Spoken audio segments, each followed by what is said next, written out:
everyone. Today is the International Day of Yoga. Yoga is an ancient practice that aims to improve our physical, mental, and spiritual well being. The word yoga derives from Sanskrit and it means to join or to unite. So, this International Day of Yoga was proposed by the government of India and it was declared by the United Nations after the approval of 177 member states to raise awareness among people regarding yoga and its benefits. And there is a special reason why this particular day has been chosen to celebrate this yoga. First thing is that today is summer solstice, which is the longest day of the year. And also, the sun moves from north to south, that is from Uttarayan to Dakshinyan. So there is a natural support for awakening. And and it's usually said that when we do yoga on this day, spirituality and mental and physical well-being is much more. That's why. So in our event today, we have two sessions. Our first session is going to be by Dr. Arvind Rao, and he is going to talk about the Patanjali Yoga Sutras. The second session is going to be by Hatha Yoga instructor from Isha. So, in our first session, we have Dr. Arvind Rao. Dr. Karnam Arvind Rao is a retired IPS officer and he served as the Director General of Police in undivided Andhra Pradesh during 2011. He is not only promoting Sanskrit but has also taken spirituality through this ancient language.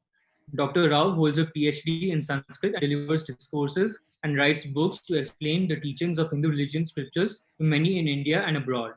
He penned many books in English, Telugu, and Sanskrit to tell people what is there in these sacred texts. A guide to Bhagavad Gita, how to tell Hinduism to your child, motivational verses from Sanskrit texts, Isavasya Upanishad, analysis of Jnanam in the Upanishads, Bhaja Govindam are some of the books he has written. Dr. Rao was conferred the honorary title of Vachaspati by Rashtriya Samskrita Vidya Peetham, a deemed university, for his valuable services in the field of Sanskrit studies. So that was the introduction for Dr. Rao, and we are honored to have you here, sir. Now, before I hand it over to Dr. Rao, I will just like to make a few announcements. During the course of this talk, if you have any questions, please send it to the personal chat of Hindu Yuva Purdu, and later we can allow you to ask your questions. Over to you, Dr. Rao. I'll start with a small prayer. Om Shuklam Bharadharam Vishnum Shashivarnam Chaturbhujam Prasannavadanam Dhyayet Sarva Vidno Pashantaye. Om. Dear friends, welcome to this session on the Yoga Sutras. I'm surprised that you got so much of information about me because I don't remember to have sent my CV to Mr. Tapasvi. So I don't know where from you got all this information, but I am happy that you got some information.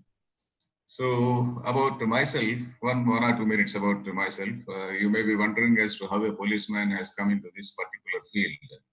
So everybody develops some interest when there is a challenge. So it all happened in the year 1994 when I was working in the Hyderabad City Police. At that particular time, there used to be bombings. You might have heard about the bombings in Hyderabad, not only Hyderabad, all over the country, in several places. There used to be some bombs and explosions and whatnot. And at that time, I was personally interrogating some people along with our team. We were interrogating some people. And the people who actually kept bombs, they had so much of conviction. They had that not only conviction, that courage, and then that firmness about their own truth, that they are the custodians of truth. So that sort of conviction they had. And then they were saying, oh, you are having 100 gods, and then we have only one god, etc. So that, in fact, at that time, that made me think. In fact, this fellow, he is a fellow who is under interrogation. He is speaking to me like that. And what about me? I don't know much about my own subject.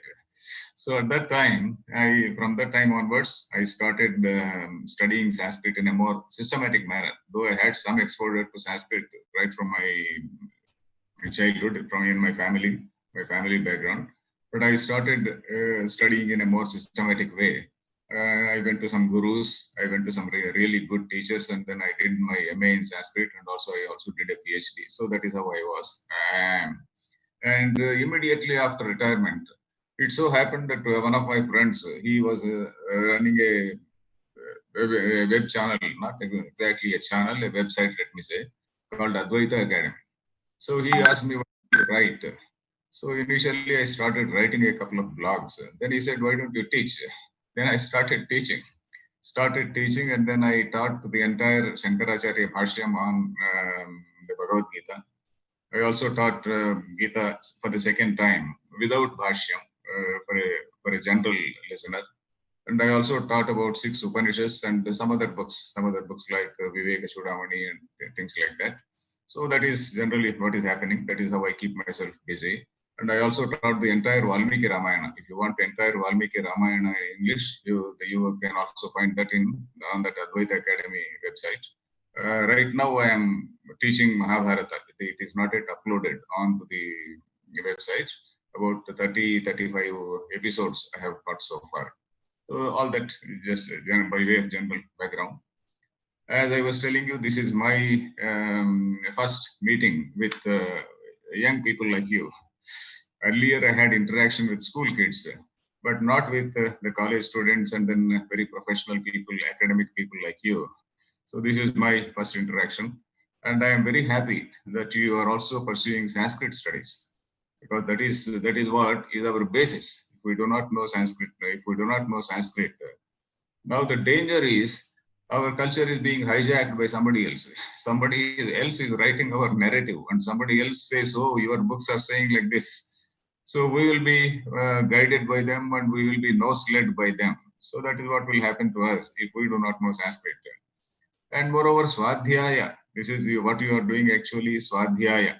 Swadhyaya is studying whatever is our own branch of which is earmarked for us. For example, everybody, according to our family tradition, you are supposed to learn this, you are supposed to learn that, etc. So this Swadhyaya is knowing our own heritage, knowing our own, what our Upanishads say, what Ramayana says, what Mahabharata says. So this Swadhyaya is what gives us a direction. Swadhyaya is what gives us that sense of pride, and all that sense of self-esteem. If we don't have self-esteem, then we are lost. So we are supposed to have some high morale. That high morale comes only with knowledge. Knowledge alone can give you direction. So usually we were just talking about Rajiv Malhotra. He usually talks about the intellectual Kshatriyas.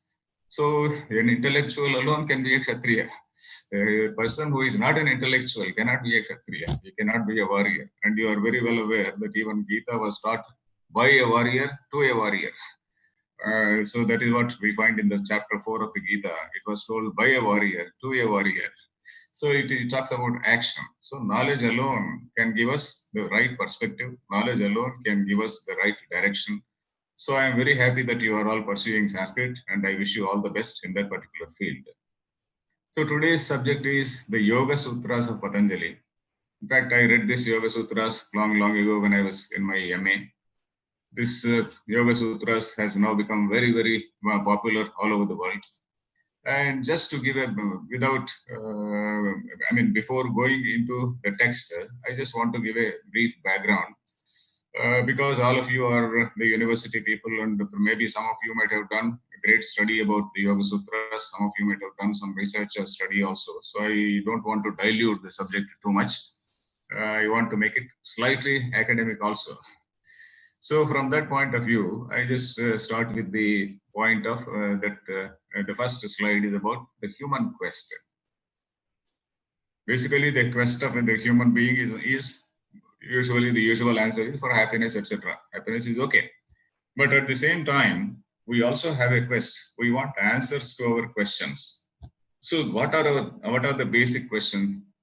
Basic questions are about what is man and what is nature and what is man's connection with the nature, and is there any creator, and what if there is a creator, what is my relation with that creator? So these are certain basic questions for which philosophy tries to probe into those questions. Of course, Western philosophy doesn't go much into that. That is the first point here. The approach of the Indian philosophers is to explore the nature of the highest reality. This is something which is unique to India.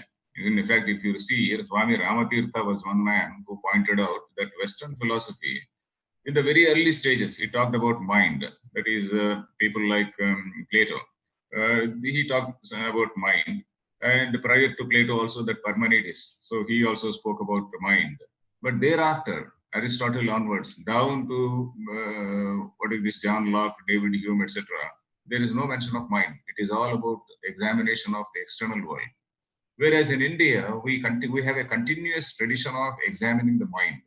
So that is exploring the nature of reality. If you are the explorer, okay, if you are looking outwards, you can only examine the world. But what about myself? What about my own instruments? What about my own instruments of examination? Who am I? I am the observer. So Indian philosophy, right from the beginning, it started examining the observer. So we don't have much time, but if we can, I can just tell an instance from Upanishad, Taittiriya Upanishad. For example, in the Taittiriya Upanishad, a son goes to his father and tells him, "Oh father, you tell me what is the Brahman, the supreme reality." And the father says, "It is not something which I can tell you straight away, not something off the counter. Tapasa Brahma Vijignyasasva. You have to meditate, you have to contemplate, and you have to understand Brahma. It is not as though I just tell what the Brahma is, and you have to understand it." And we have defined that supreme reality. The Upanishads, they define the supreme reality as not a person, not somebody who is sitting on a golden throne in heaven and fighting always with somebody like a devil or something like that. We don't define like that. Our Upanishads, they define as the Satyam Jnanam Anantam Brahma. That is the infinitely existing consciousness. That is the highest reality. So that is how we define the highest reality.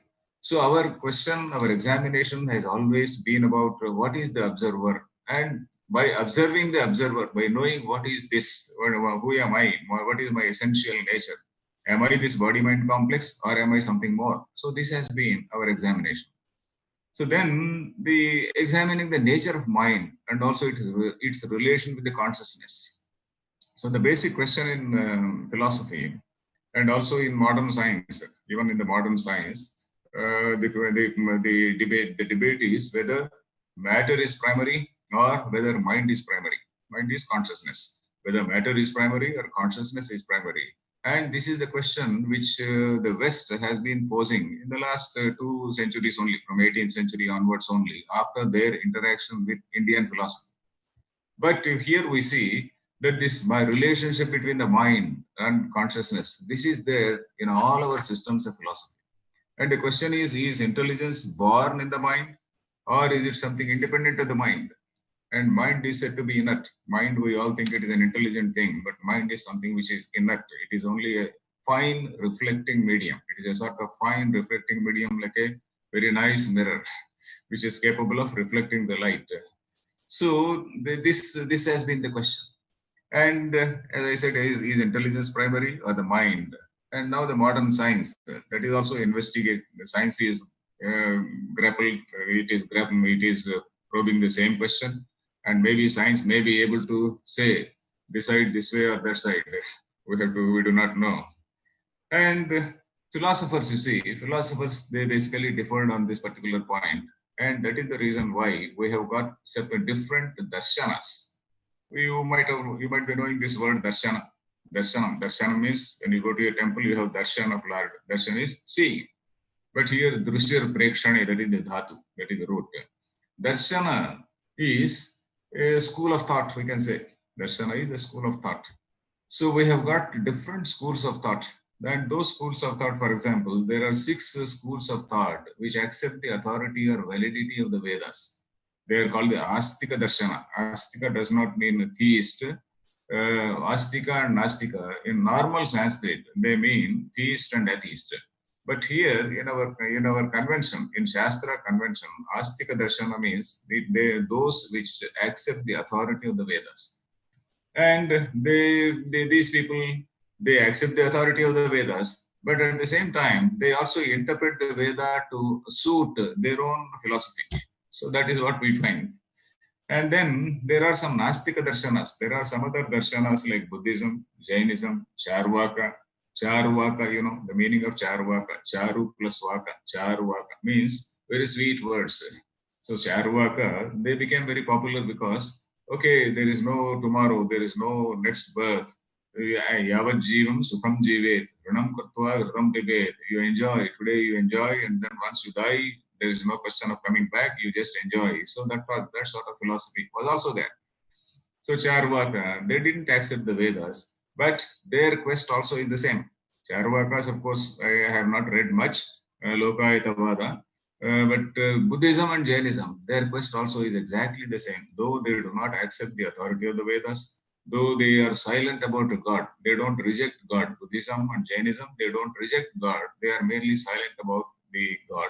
But they also believe in Punarjanma and whatnot. They have completely this Punarjanma series of births and all that, this cycle of birth and death, this Punyam, Papam, this whole structure, they do believe.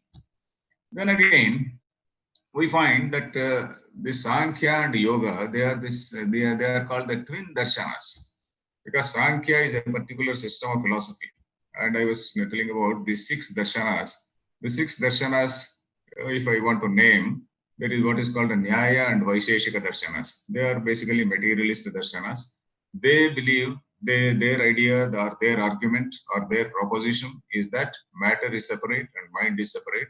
And mind or consciousness is something which is born. Consciousness is something which is born in the mind. So that is their theory. Whereas Sankhya and Yoga, Sankhya realizes that consciousness is something which is independent. Consciousness is not born. Consciousness is eternal. And then this Prakriti also is eternal. Prakriti and Purusha, they talk about 2 entities. One is consciousness and this one is sentient and the other is insentient. And both are there, both are eternal. So that is what is the Sankhya philosophy. And that Sankhya philosophy, the sister philosophy is this yoga. So this system of yoga, Patanjali's yoga, it accepts the dualism. Whereas Vedanta, if you come to Advaita Vedanta, when you come to Vedanta, of course, again in Vedanta, you have got different schools like Advaita Vedanta, Visishtadvaita Vedanta, Dvaita Vedanta. Dvaita Vedanta again is somewhat close to Sankhya only. That is, both Prakriti and Purusha are totally different. Of course, Sankhya and Vedanta, this yoga, they don't talk much about God. Whereas this Dvaita philosophy, they talk about God.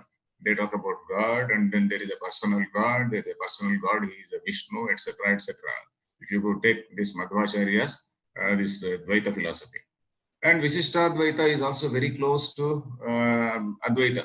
Advaita Vedanta says there is only consciousness, and this consciousness is what is manifesting as the whole universe. This is something which is, it takes some time to understand. Consciousness is manifesting as the universe. So that is what this Advaita Vedanta says. So we will not go into those details because we are now talking about yoga. So the Sankhya and the yoga, what is the connection between them? Sankhya is the theory and yoga is the practice. And just now, our friend Mr. Vidit was saying that yoga is derived from the Sanskrit root which says to unite. That also is there. Yujir yoga. This yoga, the word yoga is derived from a particular one root called yujir. Yujir yoga. Yoga means to unite. But in the case of Patanjali's Yoga Sutra, it is derived in a different way. It is called Yuj Samadhau. Yuj Samadhau and Yujir Yoga. They are 2 different derivations. If you go to Gita, in that Gita, Yujir Yoga, that is uniting. That is the Jiva becoming one with the Brahman, or realizing that he is not different from the Brahman. So that is what is yoga. And in this Patanjali Yoga, it is about differentiation. It is not actually uniting. In fact, it is knowing the difference. It is actually differentiating. Sankhya philosophy says, Viveka Khyati, Purusha Prakriti. Dvayoho Viveka Khyati means, Viveka means that is separating. Viveka is to distinguish. Viveka Vichir Pruthak Bhave, that is the root. That is, Pruthak Bhava means that is separating. You are trying to distinguish what is matter from the mind. That is why does that question arise? That question arises because the human mind, the human being, is basically a body-mind complex where that consciousness also is active, is functioning. Consciousness is activating this whole, enlivening or activating this whole body-mind complex. So this consciousness, I have to distinguish. That is my original, that is my actual nature. When I say who am I, I am not this body-mind complex. Vedanta also says the same. And then I have to distinguish, I have to see that my nature is that consciousness. So the difference, subtle difference between Vedanta and this yoga or Sankhya is that according to Sankhya, both sentient and insentient are both real. Whereas Vedanta says only consciousness is real. Consciousness alone is eternal. And consciousness is something which is manifesting in the whole universe. And your universe or creation is just a phenomena. You might be knowing about what is called phenomenology. So about that, it is only a phenomena. So that is what is the slight difference. So you have to know that this in Patanjali Yoga, this yujir yoga does not apply. Yujir samadhav. Samadhav means concentrating the mind. Samadhi is samyak dhyayate. That is samadhi. You are concentrating, focusing your mind, and you are keeping your mind in a particular state. So that is what is samadhi. So then if you further see that what is that human quest, I was telling you the Upanishads, they have got the same quest into the nature of reality.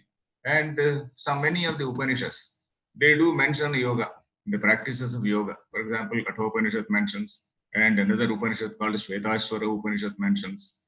And apart from that, there are about 15 Upanishads. I checked up today, they are not 15, they are 20 actually. There are 20 Upanishads exclusively on yoga. And some of them, they are aligned with the different traditions, like Shaiva tradition, Shakta tradition, and one or two with the Vaishnava tradition, also Shandilya Upanishad, etc. And we also see that Gita has got a whole chapter on the yoga. Dhyana Yoga, the entire chapter 6 is totally on yoga. And it is something which is very, very similar. The practices are exactly similar to what Patanjali says here.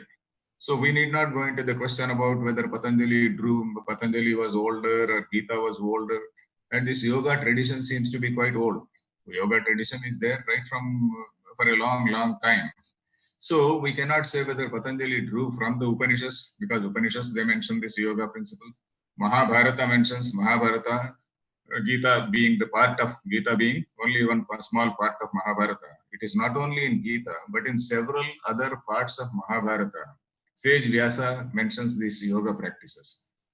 So we can't say whether Patanjali borrowed from that or they simultaneously existed. We need not go into that question. And we also see that Buddhism and Jainism, they all accepted yoga because these ethical principles and principles of this self-purification, they are common to Buddhism, Jainism, Sankhya, yoga, for all these people, for all our ancient people.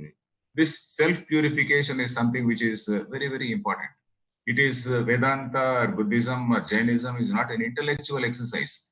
It is about internal transformation. It is about how a man gets rid of the negative tendencies of the mind and prepares the mind to become to realize that reality. So that is our quest.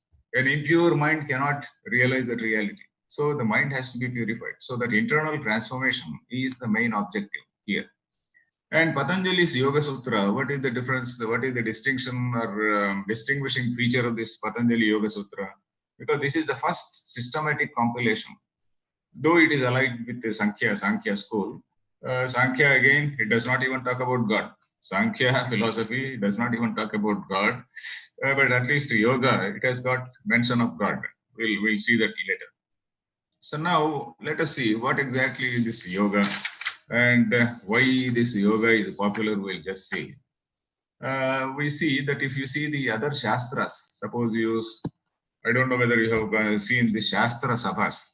For example, if you go to some place like Shrungeri or some other Udupi or some such place and you listen to the scholars there is what is called a Shastra Charcha. Shastra Charcha is debating on various issues, debating on whether it may be Gra, it may be on in Vyakarana, it may be Mimamsa, it may be Tarka, it may be Vedanta. They take a particular issue and then they debate on that. So these debates, they are mostly intellectual in nature. They are basically for very highly learned people. And Vedanta again is both intellectual and practical. If you see Vedanta There are very high texts like Advaita Siddhi, Brahmanandi, etc., etc. So they are both intellectual and also practical, because Bhagavad Gita is for internal transformation. Bhagavad Gita is not an intellectual exercise. It is for internal transformation. So that is basically to know you, understand the understand the reality and define your own action, where you are, define your own action. So the Sankhya again is intellectual tradition, and yoga is what we call praxis or practice.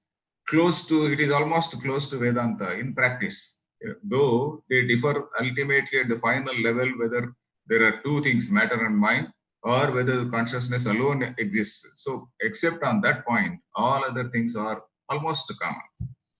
Then we see that neither Sankhya nor yoga is a religion. They are not a religion. Religion is something which, for which, if I am overshooting, you please remind me, because I am not watching time. Somebody may have to tell me. Then this Sankhya religion. What is religion? Religion, it is started by a particular person at some point of time in history, and he says, yes, I have got communication with the God, and then God has told like this, so that is what he says. Whereas philosophy does not say like this. Philosophy is a rational inquiry into reality. So if in philosophy there is a debate, so that is the reason why we have got this system of debate. And Sankhya and Yoga, they are all universally applicable observations about the human body, the human mind. So, but yoga is something which is totally non-intellectual. Yoga is non-intellectual, and particularly this Hatha Yoga. If you see Hatha Yoga Pradipika. Hatha Yoga Pradipika is another book. It is a sort of auxiliary book, we can say, for Patanjali Yoga Sutras. And right now, why is yoga very, very popular? Because yoga is something which is toning up the mind, which is toning up the body. So that is what our ancients also, they wanted. So Patanjali Yoga, apart, more than Patanjali Yoga Sutras, there was attention towards Hatha Yoga Pradipika. So anyway, yoga was very, very popular among ordinary people. It was not very popular among intellectual circles. Suppose somebody who was teaching Advaita Vedanta or some very high texts in Nyaya Shastra, etc., they did not much bother about yoga philosophy, because it is something about the mind, and then it is about how to achieve this Shama, Dhamma, etc. But then it is something which is non-intellectual. So it was widely practiced by common people. It is a living tradition among common people. We can say that yoga was a living tradition among common people. And several yogis existed in rural India. I don't know whether you have seen rural India or not. In rural India, recently, in fact, when I was sending my mail to Mr. Tapasvi, I also enclosed a book, because he told me that he was doing Sandhyavandan. I also sent that book to him. And if you have noticed, that Sandhyavandan book is dedicated to my grandfather, who was a yogi. He was a yogi in my village. He's a humble yogi. So like that, there were hundreds and hundreds of people like that. People who are just nondescript, people who are unknown, but then who are very great practitioners of yoga. So yoga was a living, maybe till a few years ago. Even now, there may be some people. Yoga has been a living tradition at the ordinary man's level.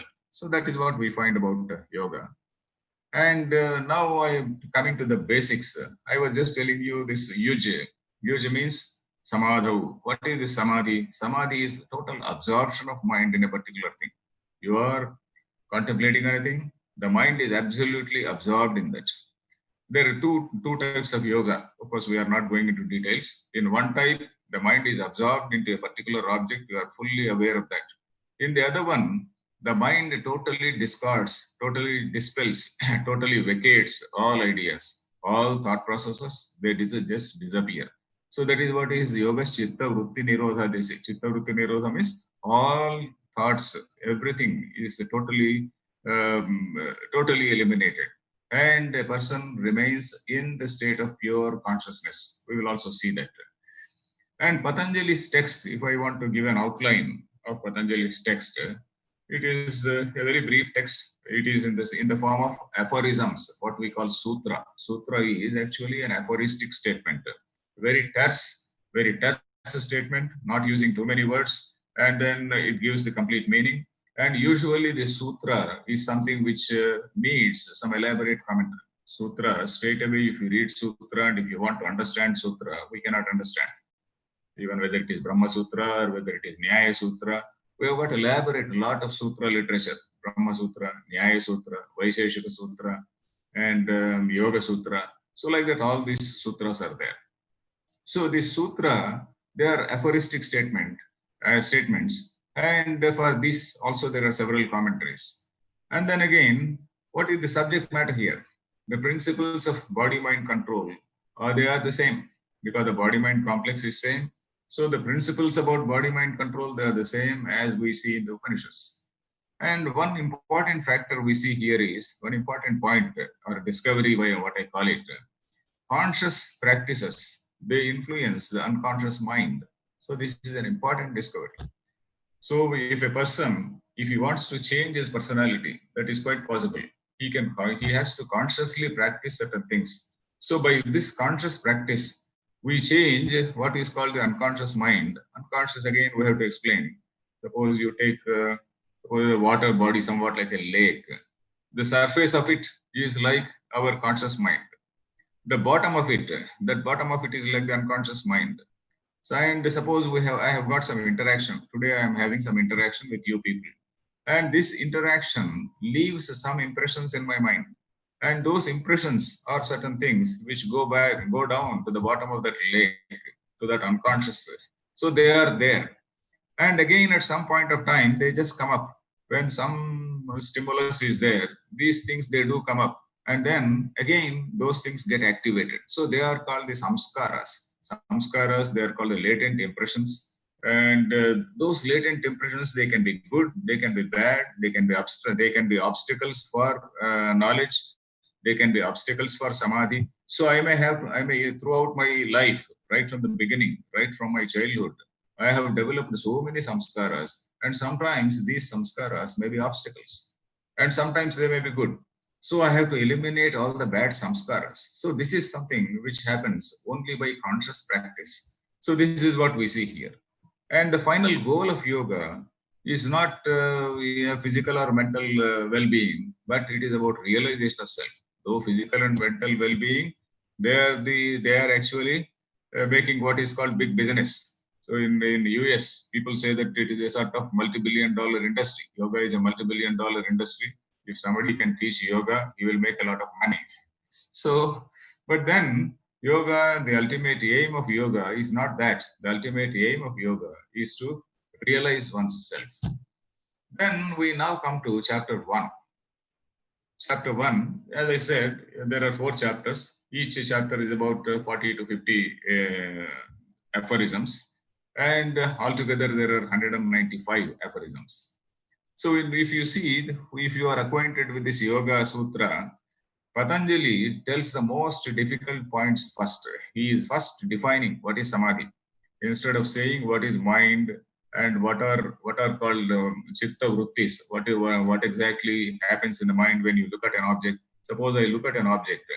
When I look at a pen, for example, a pen is there in front of me. When I look at this pen, my mind is assuming the form of this pen. And my mind is having that impression of pen here. So that impression is what is called chitta vritti. And at sometime later also I can recall, and then that is a thought process which moves in my mind. So these chitta vrittis, they keep on moving in the mind. It is not as though our mind is fixed onto a particular thing. The mind is moving like a flow of current. It is called chitta srotaha. Patanjali calls it chitta srotaha. That is in English, they have actually translated it as a stream of consciousness. You know that some of you, if you are students of, if you have read those literature, that students of literature, that stream of consciousness novel, that is also, there is a genre, there is a particular genre.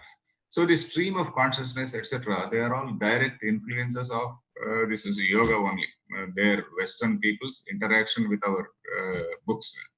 Anyway, so this most difficult point is about the samadhi. So he defines what exactly is samadhi. Chitta vritti, yoga is that samadhi. Samadhi is the same as yoga. And what is that yoga? Chitta vritti nirodha. that is eliminating, eradication or cessation of all the mental activities is called yoga. And in the entire first chapter, the tough things are told first. And then thereafter, in the second chapter, again, some sort of explanation and then elaboration takes place. So here what happens when a person has achieved that state of consciousness, that state of samadhi, when you achieve that state of samadhi, tada drashtu swarupe avasthanam, says Patanjali. The drashtuhu swarupe avasthanam means he is in his own, in his real nature. Swarupa is real nature. So when you are in that, when you have achieved that samadhi, you are in your real state. And what is that real state? Real state is that you are staying as pure consciousness. Your identity is not, your identity is no longer there. Your identity, you have got a name, you have got some fame, you have got an identity, you have got a body-mind complex, you have got some achievements, etc. You have got a visiting card, etc., etc. All those things are forgotten. And then you are one with that supreme consciousness. So that is what is the real nature, as pure consciousness, as some Swamiji says, is like an ocean of consciousness. So it is like that. Then again, when not in samadhi, when you are not in samadhi, the mind is engaged with so many objects. When I am right now, my mind is engaged with you. I am talking, I am seeing the screen, I am seeing certain things which are in front of me. So the mind assumes the shape of objects, and that is called chitta vritti. Vritti means my mind is dwelling on a particular thing. That is called vritti. Vartate anaya iti vrittihi. That is, my mind is dwelling with that. It is having that idea in my mind. So it is a sort of mind frame. So it's a sort of frame of mind or mind frame, whatever you say. So this stream of consciousness, it keeps on going. So then, we'll come to the next thing. And now Patanjali talks about several techniques. The entire first chapter is about how to achieve samadhi, what are the types of samadhis, etc.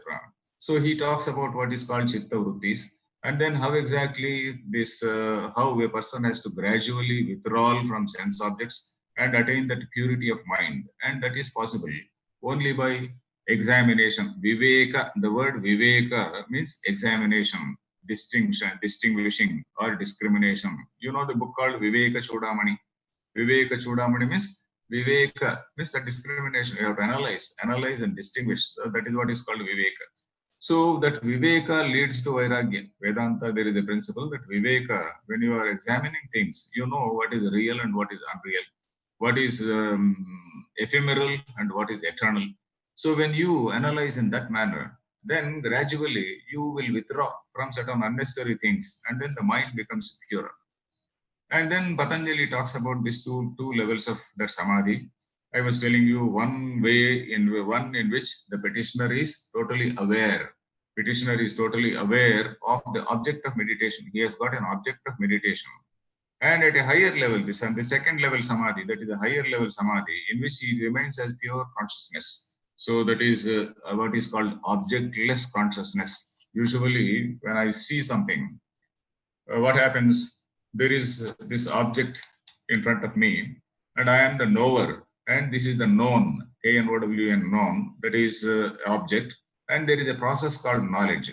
So in me, in all ordinary sense, in the ordinary sense of knowledge, there are three things. There is a knower, there is a known, and there is the process of knowledge. But in this case of samadhi, this knower, known, the distinction has totally disappears. And I remain, even my mind disappears, and then I remain as pure consciousness. So that is the highest stage, which Patanjali says. And it is rather difficult to visualize it in the very first instance. If you are listening for the first time, it is very difficult to realize it. In fact, the second chapter is what is called sadhana. Sadhana means, what is sadhana? Sadhana is consciously trying to achieve something. That is what is called sadhana. It may be some yoga sadhana, it may be some other sadhana, it may be archery sadhana, or it may be any other sadhana. So sadhana is a conscious effort. And this actually should have been the first chapter. But then Patanjali makes that tough portion first and then comes to the easier thing next. What are the means? How to practice it? So now he suggests what is called Kriya Yoga. Kriya Yoga is nothing but disciplining the mind. I will not go into all these definitions and all that because it will take a lot of time. I'm just giving you the outline because, as I told you, I didn't want to dilute the subject too much because you are all academics. So Kriya Yoga is something almost close to what Gita says as Karma Yoga. Tapaswadhyayeshwara pranidhanani Kriya Yoga, that is the sutra there. That is tapaha, that is achieving the austerity. Swadhyaya is contemplation. That is what Vedanta says, Shravana, Marana, Nididhyasana. Swadhyaya is studying the Shastra. Studying the Shastra, why? Because Shastra only tells what is that supreme reality. So that Shastra, study of Shastra, and then Ishvara Pranidhana. Ishvara Pranidhana is, that is Ishvara Arpana Buddhya, that is you are working, putting yourself in the shoes of the Lord, putting yourself in the shoes of the Almighty, putting yourself in the shoes of the God, and then you are working for the welfare of society. So that is what is Ishvara Arpana Buddhi. You are not seeking the fruit of your action. That is what is Karma Yoga, is what is told as Kriya Yoga in this. And in this Kriya Yoga, there are certain obstacles. Not only Kriya Yoga, but in every sadhana, there are certain obstacles. And what are these obstacles? Those obstacles, again, they are defined. They are defined. That is that egoism, that high egoism. I am so totally engrossed, or rather identified with my huge ego, that I can't come out of it. If I am having that such a huge ego, I am not fit for contemplation. I am not fit for a sort of dispassionate thinking. So this ego is one thing, and also raga, dvesha, abhinivesha, etc. They say I have strong likes and dislikes. I don't have an open mind, and I also have a clinging to certain things. It may be some ideas, clinging to life. So these are certain things which are obstacles in the process of knowledge. And then this wrong understanding of this thing, wrong understanding of a particular thing, anything, leads to misery. And now, what Patanjali suggests in the second chapter, that is somewhere in the middle of the second chapter, he comes to the question of Ashtanga Yoga. So most of us, we are all aware of this word called Ashtanga Yoga. Ashtanga Yoga. Ashta means 8, Anga means limbs, Yoga. So 8-limbed yoga. What are those 8 limbs? 8 limbs, there is a big definition for that. Yama, Niyama, Asana, Pranayama, Pratyahara, Dharana, Dhyana, Samadhaya. That is what it is.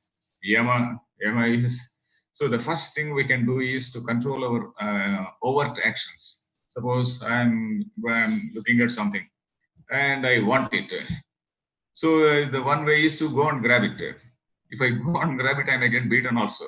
So that is why my mind tells, no, don't do that.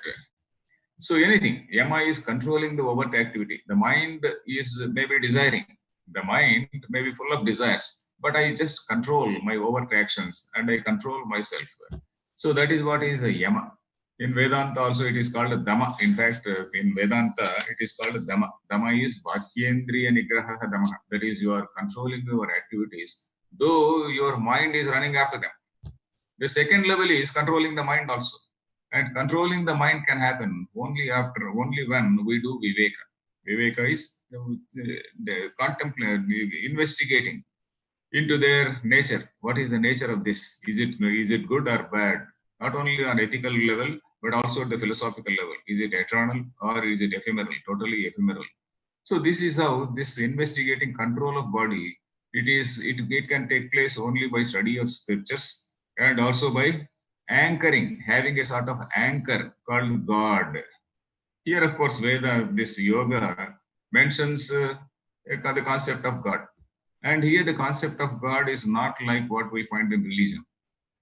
In religion, God is somebody who is responsible for this creation, sustenance, the dissolution of the universe. And he is the man who is the karma phaladata, etc., etc. And he is the man who does this dushta shikshana, shishta rashana, etc. But Vedanta, this Yoga Sutra, it gives a very, very innocuous concept of God. God is like any other perfect human being, like a perfect human being, an enlightened human being who is not perturbed by what are called these kleshas. Here we saw what is called klesha. So a person who is not obstructed, who is not perturbed by these things, who is not disturbed by any of these things, who is devoid of these things. So he is called Purusha Vishesha Ishvara, it says. So then we see sadhana continue. If you see, then the next stage is asana. And here you have to see the peculiar thing. I told you there are 195 sutras. Out of 195 sutras, there is only one sutra which is talking about asana. So though when you go to a yoga school, yoga means only asana, asana, asana only. So, and but here in Patanjali Yoga Sutra, Sthira Sukham Asanam, that is the sutra. Only three, 4 words. Sthira Sukham Asanam, only 3 words. A sentence with 3 words, that is what is mentioned in Patanjali Yoga Sutra. And in the commentaries, they have mentioned hardly about 10, 15 postures, about 10 to 15 postures only they have mentioned. But later, if you see the books like Hatha Yoga Pradipika, Hatha Yoga Pradipika also is an ancient text, some Atmananda Maharshi or somebody. So that Hatha Yoga Pradipika, they tell about 100 odd postures. And again, they include various asanas and also called mudra. Mudra, you know, what is mudra? Mudra is a finger, you may do fingers like this and do fingers like this, various type postures with fingers. So these are all mudras and asanas and mudras. So, but then we see that the religion has absorbed these things very much. I don't know whether you have observed in Surya Namaskaras. Surya Namaskaras, you know that there are half a dozen asanas there. And again in Mudra, what are called mudras? If you see Sandhya Vandana, if you are familiar with Sandhya Vandana, there are 24 mudras in the beginning. They are called the Purva mudras. And about 8 mudras at the end, they are called the Uttara mudras. So these mudras actually, they are very interesting. They are meant to tone up the neuromuscular mechanism. In fact, you will be surprised. I told my barber was complaining about some stiffness in fingers. So I told him, you do these mudras. I demonstrated some mudras and told him, you do this every day, at least some 3-4 times a day, whenever you find some time. So this barber, this man, he practiced it. He's a middle-aged man. He practiced it, and then he came to me and told, sir, now I don't have any that stiffness of fingers. I am perfectly okay, because that is an occupational hazard for him. Because he has to keep his fingers in a particular shape, particular way, and then he has to do this haircut all through the day. So likewise, probably our people absorbed all these things into our own rituals. In Sandhya Vandana, we have got rituals. In various other pujas, we have got these mudras. And why? Because in olden days, many of these scribes, they used to write on palm leaf books. Maybe even now, some of you who are working always on a computer, you will have your finger cramps or something like that. So for you people who have some finger cramps, this mudras will be very, very useful. And similarly, pranayama. Pranayama is another thing. Pranasya ayama. That is, you are regulating your pranayama, regulating your breath. So this again is accepted in the rituals. How in every puja you say, Devi Gayatri Shandah Pranayame Viniyoga. We say that Gayatri Shandah Pranayame Viniyoga. You are employing that Devi Gayatri Shandah and Pranayama. And this you will be surprised. For example, you see what is Gayatri mantra.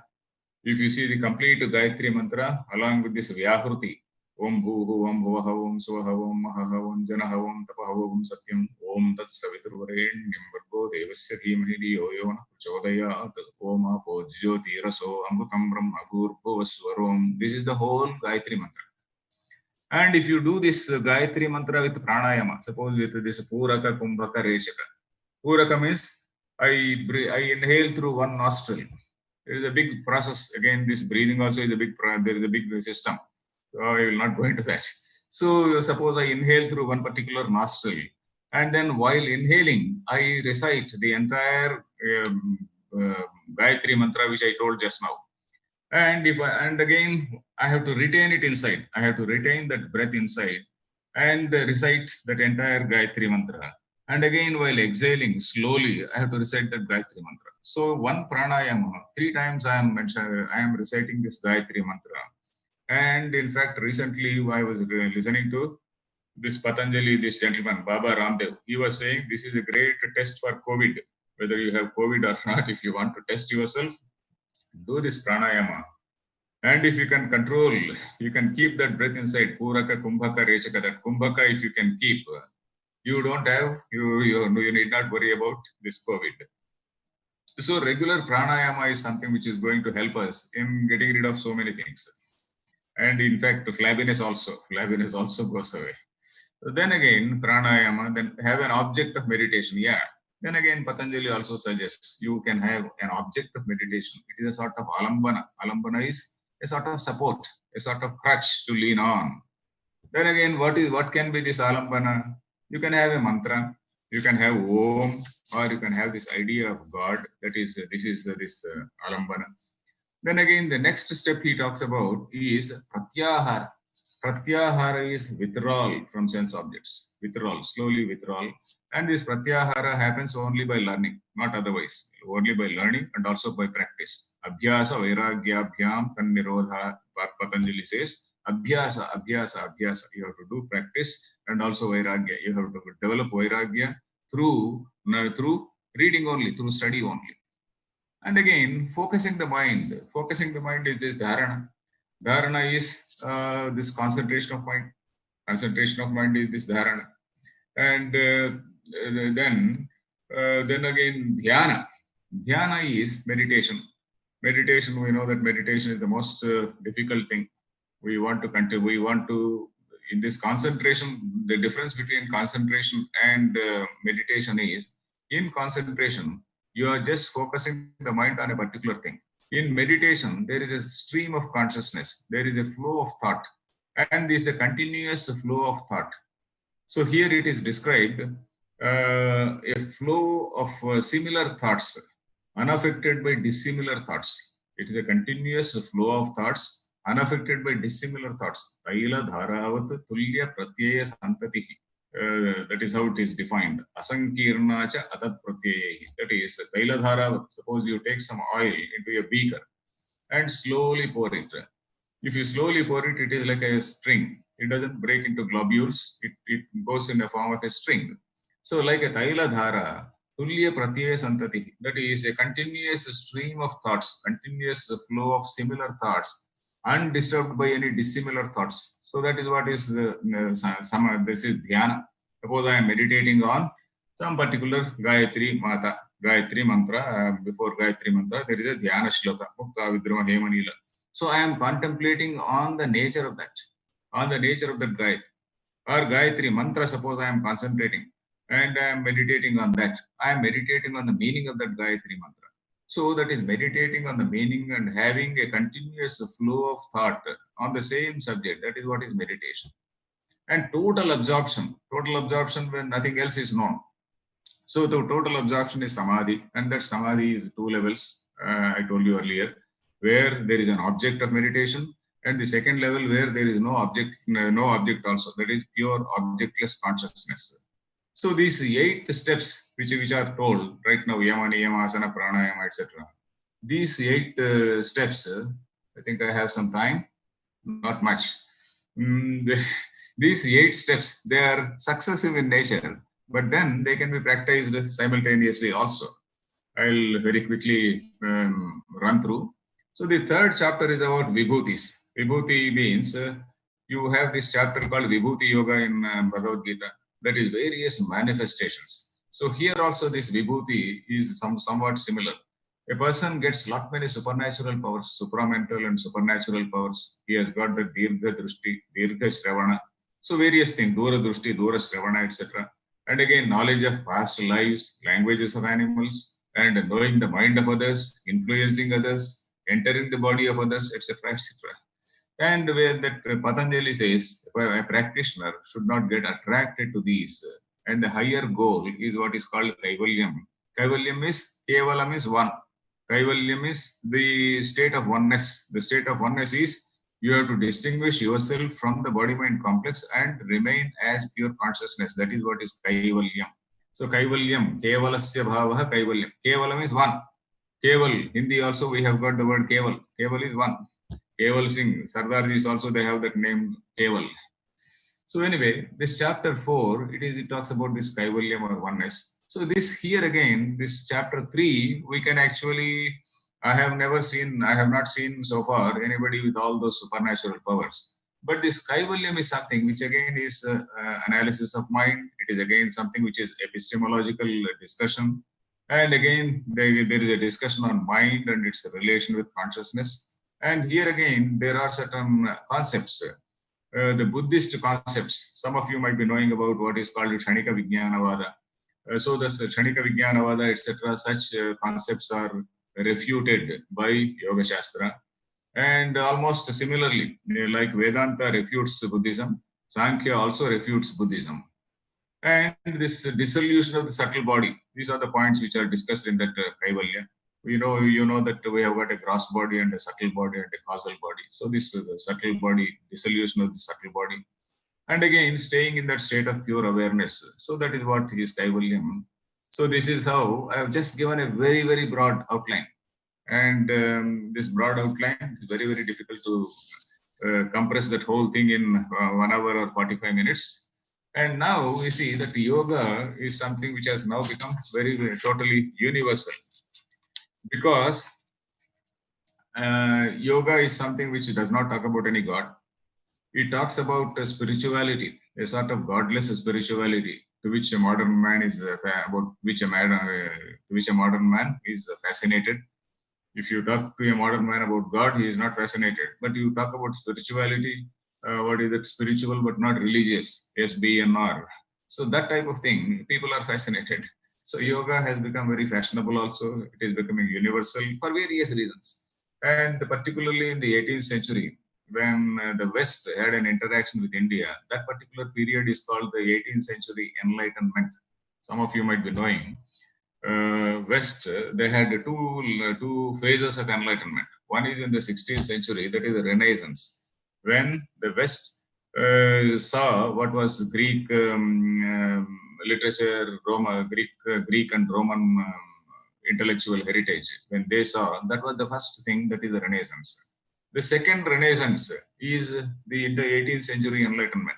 In fact, if you read Western philosophy, you will find how people like Schopenhauer and Voltaire, all these, and several other people like Ralph Waldo Emerson, Thoreau, and so many others, they were highly impressed. They were highly, not impressed, they were highly influenced. They were highly influenced. If you read Schopenhauer's book is almost like Vedanta. Schopenhauer's book is totally absolute Vedanta. So here, 18th century Enlightenment, we have not done much study. In fact, Voltaire is said to be a very, very great admirer of the Upanishads. And how did these Upanishads go to the West? That again is a big story. We will not go into that. In fact, there is a book also about that, the journey of, and I'm giving that link also. And some Western thinkers, they were profoundly influenced by all these Indian philosophical schools. And this yoga is something which is aligned, which is connected to body and mind. So naturally, medical field, because of the application in the medical field and the psychological field, so yoga has become very, very popular now, because all this mindfulness meditation and things like that. And now, if you do not know these two books so far, I strongly recommend these two books to you. There is a book called American Veda. A few years ago, this gentleman, Philip Goldberg, he had come to Hyderabad also. I met him also. So this book, it came out about 6-7 years ago. So this is a really good book. It's a really good book which tells about how West is impacted by the Vedanta. The influence of Vedanta on the West is totally described in this American Veda. Of course, he gives some negative points also, and some weaknesses of our Swamijis, some of our Swamijis, etc., or some allegations against some Swamijis, etc. But by and large, he gives a totally comprehensive picture. The second book is by a Swamiji, Swami Tathagatananda, Journey of Upanishads into the West by Swami Tathagatananda. He is a Swami of Ramakrishna order. So this book also is really good. He tells about the same impact of Vedanta on the West. So this is what I just wanted to say. Now, thank you. I think I have spoken for about an hour. I started at 8:39 Indian time. Now it is 9:36. It's almost 1 hour. So now I stop here. Then thank you. And now I am open for questions. Thank you, Dr. Arvind Rao. So now we can move on to the question answer session. Yes, before you ask your question, please give a brief introduction about yourself, and then you can ask your question. So the first question to be asked is by Naveen. Naveen. Namaste, Dr. Rao. It was a very, very nice talk. I really enjoyed. I'm Naveen. I'm a faculty member at the University of Illinois. And I just want to ask, because in the beginning of your talk you mentioned about Ramayana and Shankara Bhashya, and the need for like reading them and learning Sanskrit. So I'm also a student of Sanskrit right now, and I speak Telugu. So I was wondering if you have any good suggestions for Sanskrit Telugu versions of Valmiki Ramayana and Shankara Bhashya. Yes. In fact, I started with the Telugu books only. My teacher, Mr. Pullala Sri Ramachandrudu, Mahamahopadhyaya, he also got a Padma Shri. He has got about 10 volumes of this Valmiki Ramayana, word to word. In fact, you don't get it anywhere. This shloka, Pratipadartha, Tatparya. You know the word Pratipadartha. Pratipadartha means meaning for every word, and also the purport. So word to word meaning and also purport. He has given for the entire 24,000 shlokas. So that 10 volumes, they are available right now. Anytime you can. There is a place called Samskrita Bhasha Prachar Samiti. I think I can give that boy's number right now. There is a particular person called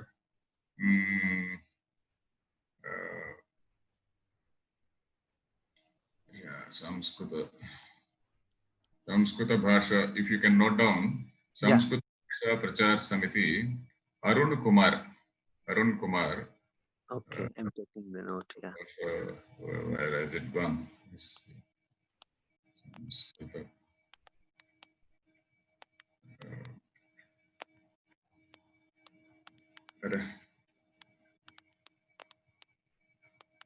Samskrita Bhasha. His number you can just note down. 83319. 83319 65481. 65481. Okay, got that.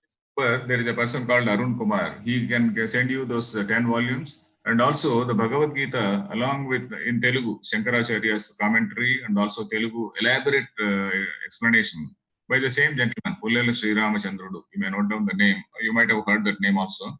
Pullala Sri Ramachandrudu. He was a very, very great, very eminent scholar. So he has written those books. He can actually send those books to you. Those, the entire set, it will cost you about, maybe about, in your terms, about $150 for the whole thing. Okay. Sure. Yeah. Yes, sure. please. Thank you so much. Yeah. So the next question is from Tapasvi, Sri Tapasvi. Namaste, Arindra Vairu. It was a very nice talk.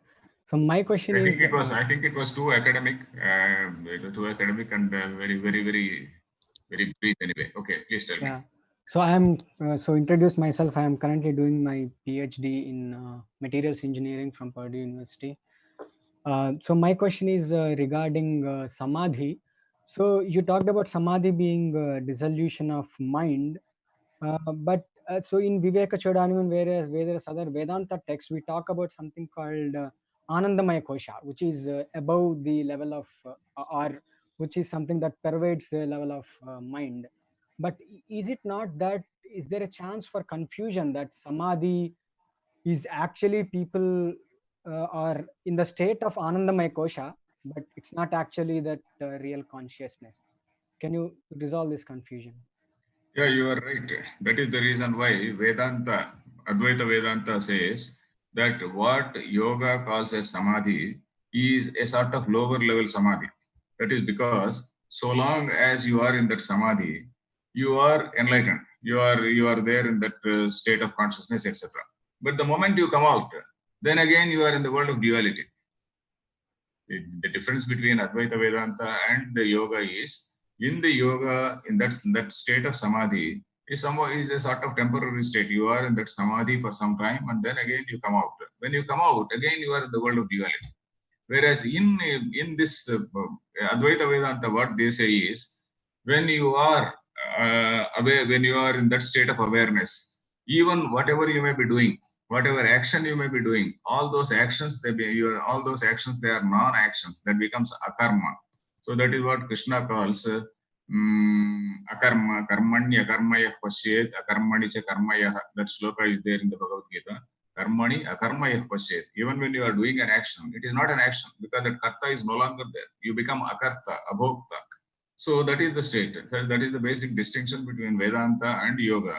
So Vedanta people, they clearly say that the Patanjali yoga, that samadhi is, okay, it is good, no doubt. But then thereafter, you should also know what is that supreme reality. And you have to become that. It is not something which is temporary and then you stay there temporarily for some time and again come back to this world of duality. Yes, please. Thank you. Yeah, that answers my question. Thank you. So the next question is from Akshay. Akshay?